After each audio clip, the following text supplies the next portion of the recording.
Welcome to job updates in Telugu YouTube channel. Reserve bank of India నుంచి office attendant అనే jobs కోసం అఫీషియల్‌గా notification release చేశారు. టోటల్‌గా 572 జాబ్స్‌కి ఈ నోటిఫికేషన్ విడుదల చేయడం జరిగింది. ఆంధ్రప్రదేశ్ మరియు తెలంగాణ రాష్ట్రాలతో పాటుగా వివిధ రాష్ట్రాల్లో ఉన్నటువంటి రిజర్వ్ బ్యాంక్ ఆఫ్ ఇండియా ప్రాంతీయ ఆఫీసులు అంటే రీజనల్ ఆఫీసెస్ ఏవైతే ఉంటాయో ఆ ఆఫీసుల్లో ఉన్నటువంటి ఈ జాబ్స్‌ని ఫిల్ చేయడానికి మనకి నోటిఫికేషన్ విడుదల చేయడం జరిగింది. ఈ వీడియోలో ఈ నోటిఫికేషన్‌కి సంబంధించి పూర్తి వివరాలు నేను మీకు తెలియజేస్తాను. ఇంతవరకు ఎవరైతే మన ఛానల్‌కు సబ్స్క్రైబ్ చేసుకోలేదో ఇలాంటి డైలీ జాబ్ అప్డేట్స్ మీరు మిస్ అవ్వకుండా పొందడానికి ఇప్పుడే మన యూట్యూబ్ ఛానల్‌కి సబ్స్క్రైబ్ చేసుకోండి. అయితే ఇక్కడ మనకి ఈ ఆన్‌లైన్ అప్లికేషన్స్ అనేవి 15వ తేదీ నుంచి స్టార్ట్ కాబోతున్నాయి. అంటే ఈ రోజు నుంచి మనకి ఆన్‌లైన్ అప్లికేషన్స్ అనేవి స్టార్ట్ అవుతాయి. అండ్ అప్లై చేసుకోవడానికి లాస్ట్ డేట్ వచ్చి ఫిబ్రవరి 4 లోపు మనం అప్లికేషన్స్ అనేవి చేసుకోవాలి. దీనికి సంబంధించినటువంటి ఆన్లైన్ రిటన్ టెస్ట్‌కి సంబంధించి ఫిబ్రవరి 28వ తేదీ అలాగే మార్చి 1వ తేదీ 2 డేట్లలో ఏదో ఒక డేట్‌లో మీకు ఎగ్జామినేషన్ అయితే కండక్ట్ చేసే అవకాశం అయితే ఉంటుంది. అండ్ ఈ జాబ్స్‌కి సంబంధించి మనకి రీజనల్ ఆఫీస్ వైస్‌గా వేకెన్సీస్‌ని డివైడ్ చేశారు. అంటే మనకి ఇక్కడ ఇచ్చినట్టు రిజర్వ్ బ్యాంక్‌కి వివిధ రాష్ట్రాల్లో రీజనల్ ఆఫీసులనేవి ఉన్నాయి. మనకు ఆంధ్రప్రదేశ్ రాష్ట్రంలో కూడా రిజర్వ్ బ్యాంక్ ఆఫ్ ఇండియాకి సంబంధించి కొత్తగా ఏర్పడిన రాష్ట్రం కాబట్టి ఇక్కడ కూడా ఒక ప్రాంతీయ కార్యాలయాన్ని అయితే నిర్మిస్తున్నారు. ఇంకా అది కంప్లీట్ అవ్వలేదు. అయితే ప్రస్తుతానికి మనం హైదరాబాద్ రీజియన్ కింద ఉన్నటువంటి పోస్టులకి అంటే ఆంధ్రప్రదేశ్‌కి సంబంధించిన క్యాండిడేట్స్ తెలంగాణ రాష్ట్రంలోని హైదరాబాద్ ప్రాంతీయ శాఖకు సంబంధించిన జాబ్స్‌కి మనం అప్లికేషన్ చేసుకునే అవకాశం అయితే ఉంటుంది. ఇక్కడ టోటల్‌గా హైదరాబాద్‌లో 36 పోస్టులున్నాయి. ఇందులో ఎస్సీ కేటగిరీకి 3, ఎస్టీ కేటగిరీకి 3, ఎకనామికల్లీ వీకర్ సెక్షన్ 3, అలాగే జనరల్ మరియు అన్‌రిజర్వ్డ్ కేటగిరీ కింద 27 పోస్టులున్నాయి. ఇక్కడ ఓబీసీ కేటగిరీకి సంబంధించి వేకెన్సీస్ ఇవ్వలేదు. మరి వీళ్ళు అప్లై చేసుకోవడానికి అవకాశం లేదా అంటే జనరల్‌లో ఉన్నటువంటి ఈ 27 పోస్టులకి అప్లికేషన్ చేసుకోవచ్చు. ఇక పర్సన్ విత్ డిజేబిలిటీ అలాగే ఎక్స్ సర్వీస్ మ్యాన్ కేటగిరీకి సంబంధించి కూడా ఇక్కడ వేకెన్సీస్ అనేవి మనకి క్లియర్‌గా ఇచ్చారు. ఈ టేబుల్‌లో మీరు చూసుకోవచ్చు.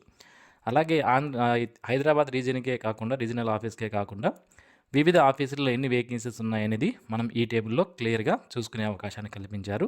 మొత్తం దేశవ్యాప్తంగా 572 పోస్టులను ఫిల్ చేయడానికి మనకి ఈ నోటిఫికేషన్ ఇవ్వడం జరిగింది. సో ఇక్కడ నేను మీకు ఆల్రెడీ చెప్పాను. హైదరాబాద్ అనేటువంటి ఆఫీస్‌లో 22 వేకెన్సీస్ వచ్చి ఆంధ్రప్రదేశ్ రాష్ట్రానికి సంబంధించి ఉన్నాయని కూడా క్లియర్‌గా వాళ్ళు మెన్షన్ చేయడం అనేది జరిగిందనమాట. ఇంకా ఆంధ్రప్రదేశ్‌లో రిజర్వ్ బ్యాంక్ ఆఫ్ ఇండియాకి సంబంధించి రీజనల్ ఆఫీస్ కన్‌స్ట్రక్షన్‌లో ఉంది.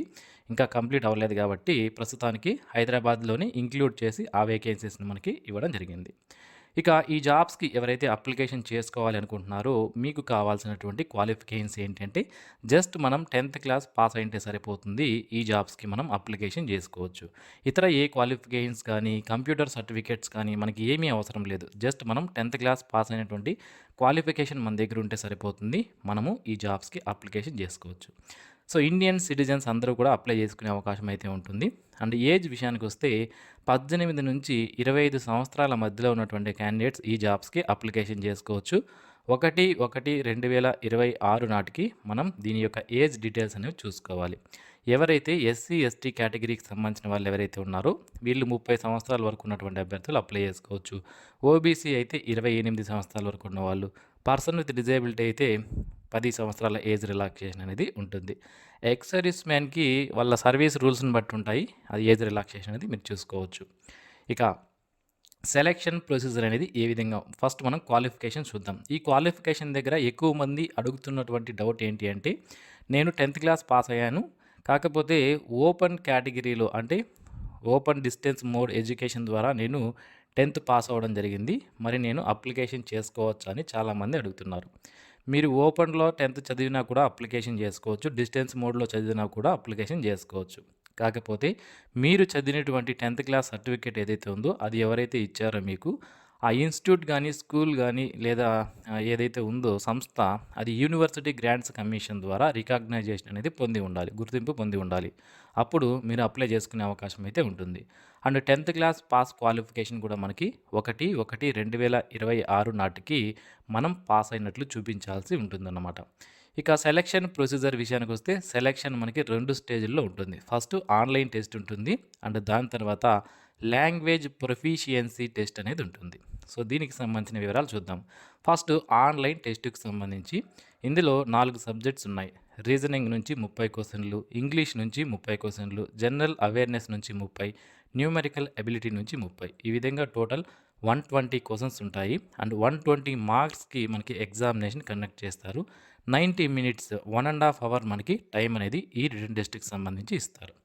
ఈ రిటన్ టెస్ట్‌లో ఎవరైతే క్వాలిఫై అవుతారో వాళ్ళకి లాంగ్వేజ్ ప్రొఫిషియన్సీ టెస్ట్ అనేది కండక్ట్ చేస్తారు. ఈ లాంగ్వేజ్ ప్రొఫిషియన్సీ టెస్ట్‌లో మనకి మార్కులు ఏముండవు.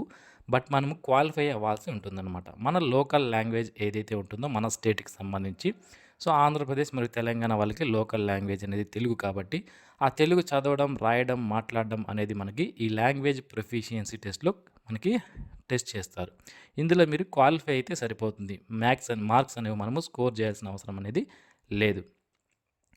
ఇక ఈ జాబ్స్‌కి సంబంధించి మరిన్ని వివరాలు ఏవైతే ఇక్కడ మనకి ఎగ్జామినేషన్ సెంటర్స్ కూడా ఎక్కడ ఉంటాయనేది మనకి క్లియర్‌గా ఇచ్చారు నోటిఫికేషన్‌లో. దానికి సంబంధించిన వివరాలు తెలుసుకునే ముందు మనకి సాలరీ అనేది ఎంత ఉంటుందని చూద్దాం. మొదటగా ఈ జాబ్‌కి సెలెక్ట్ అయినటువంటి క్యాండిడేట్స్‌కి స్టార్టింగ్ బేసిక్ పే అనేది రూ. 24,250 ఉంటుంది. దీనికి ఇతర అలవెన్సెస్ అయినటువంటి dearness allowance, house rent allowance, transport allowance ఇలాంటి అలవెన్స్ అన్నీ కూడా కలుపుకొని స్టార్టింగ్‌లోనే పర్ మంత్ మీకు 46,000కు పైగా సాలరీ అనేది అప్రాక్సిమేట్‌గా వచ్చే అవకాశం అయితే ఉంటుందన్నమాట. ఇది ఇనీషియల్ సాలరీ. తర్వాత ఇయర్లీ ఇంక్రిమెంట్స్, పీఆర్‌సీస్ వచ్చి ఇంకా సాలరీస్ అనేవి మనకి పెరిగే అవకాశం అయితే ఉంటుంది ఎవ్రీ ఇయర్. ఎందుకంటే ఇవి సెంట్రల్ గవర్నమెంట్ జాబ్స్ కాబట్టి. దీంతో పాటుగా మనకి కొన్ని బెనిఫిట్స్ అనేవి రిజర్వ్ బ్యాంక్ ఆఫ్ ఇండియా నుంచి ఉంటాయి. అవి ఏంటివి అంటే మెడికల్ ఫెసిలిటీస్ ఉంటాయి, రియంబర్స్మెంట్ ఆఫ్ ఎడ్యుకేషన్ ఎక్స్‌పెన్సెస్ ఉంటాయి. అలాగే లెన్స్‌కి మనకి స్పెక్టికల్స్‌కి సంబంధించి రియంబర్స్మెంట్ ఇస్తారు. అలాగే నాలెడ్జ్ అప్డేషన్ అలవెన్సెస్ ఇవ్వడం జరుగుతుంది.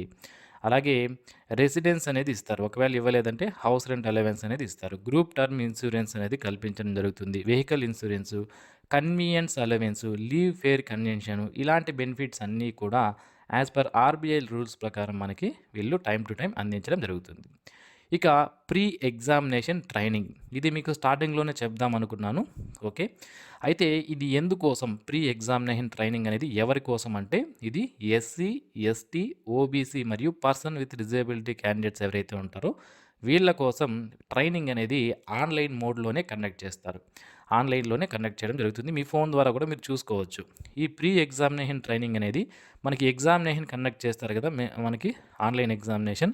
ఆ ఆన్‌లైన్ ఎగ్జామినేషన్ కంటే ముందు ఒక వారం రోజుల పాటు ఈ ప్రీ ఎగ్జామినేషన్ ట్రైనింగ్ అనేది ఉంటుంది. ఇందులో ఈ ఎగ్జామినేషన్ సంబంధించి, ఈ నోటిఫికేషన్ సంబంధించి సిలబస్ దేనిపైన ఫోకస్ చేయాలి, క్లాసెస్ అనేది వాళ్ళు మనకి చెప్పడం జరుగుతుందనమాట. అది మీరు కావాలి అనుకుంటే ఆన్‌లైన్ అప్లికేషన్ ఫిలప్ చేసేటప్పుడే మాకు ప్రీ ఎగ్జామినేషన్ ట్రైనింగ్ కావాలి అని సెలెక్ట్ చేసుకుంటే మీకు వాళ్ళు ప్రీ ఎగ్జామినేషన్ ట్రైనింగ్ అనేది అందిస్తారు. ఇక ఎగ్జామినేషన్ ఫీజు విషయానికొస్తే SC, ST, person with disability, ex servicemen కేటగిరీకి సంబంధించిన వాళ్ళు రూ. 50 ఫీజుతో పాటుగా 18% జీఎస్టీ పే చేయాలి. General, OBC, economically weaker section వాళ్ళు రూ. 450 ఫీజుతో పాటుగా 18% జీఎస్టీ పే చేయాలి.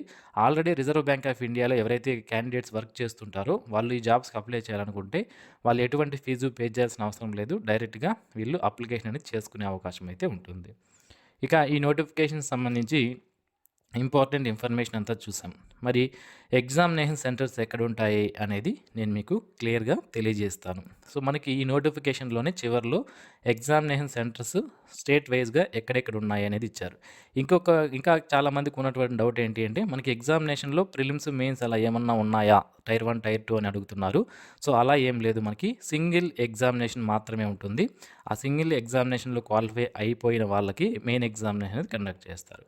ఇది మనకి ఏ రాష్ట్రాలు ఏ రీజియన్ కిందకి వస్తాయని ఇవ్వడం జరిగింది. నేను మీకు స్టార్టింగ్‌లోనే చెప్పాను. హైదరాబాద్ కిందకి మనకి ఆంధ్రప్రదేశ్ మరియు తెలంగాణ రాష్ట్రాలు రావడం జరుగుతుంది. ఇక లోకల్ లాంగ్వేజ్ సంబంధించి ఇక్కడ హైదరాబాద్‌కి తెలుగు అని ఇచ్చారు. అంటే హైదరాబాద్ రీజియన్‌కి అప్లై చేయాలంటే తెలుగు రావాలి.